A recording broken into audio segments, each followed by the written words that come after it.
A silent mind is a creative one. It is not clinging to any ideas or any expectations. It is simply relaxing into what already is, into its original condition of rest. Yet the rest of silence is not inactivity, it is just a simple watching, a simple observing. And we need to learn how to cultivate this disposition of observation in our life. Because when we observe with a silent mind, we can see things that we so often miss when we are too restless and too agitated, when we are jumping from thought to thought and we're caught in our imagination. Many of us are caught in our heads. We are caught in our worries, our anxieties, the future, the past. Presence is where reality is. It is where reality is experienced.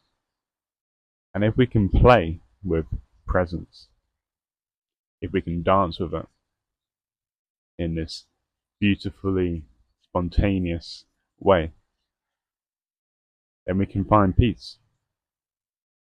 Peace is not acquired, it is a mode of being, it's a mode of relating to the world. And it comes from within. We've been taught to really believe that our peace must be found outside of us.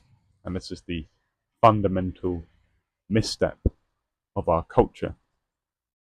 And we allow our inner nourishment to be lost. We lose this ability to nourish ourselves with rest and silence, and instead to rely on addictions to nourish us. Addiction is really the opposite of mindfulness, because in addiction we come to depend upon things outside of us for our happiness, for our peace, for our bliss. We become profoundly attached. Yet mindfulness has the opposite effect. It's a way of healing addiction, really, by cultivating this sense of conscious detachment from the world, a detachment from needing things in order to feel whole, to feel complete, because completeness, wholeness, is realized to be an ever-present reality. We were never truly separate. We were never truly estranged from the world. It is merely our mind and our thoughts which convinces us of this fact. And our minds and our thoughts are conditioned and programmed by the cultures which we are brought up into. Cultures which do not necessarily have our psychological and spiritual wholeness and health at the foreground of their mind. Many of our cultures today operate on the principle of control, on the principle of subservience. They want a docile and asleep population who can mindlessly give up their time and energy to work in mind-numbingly boring jobs. How do we resist such a world? We resist it by knowing who we are. That is the internal revolution.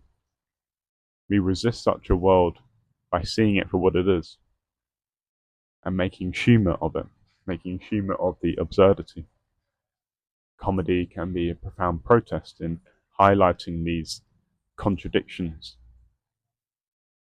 That's why comedy is not just this apolitical thing, it can be very political in making jokes at the things that we often can't openly think about or speak about.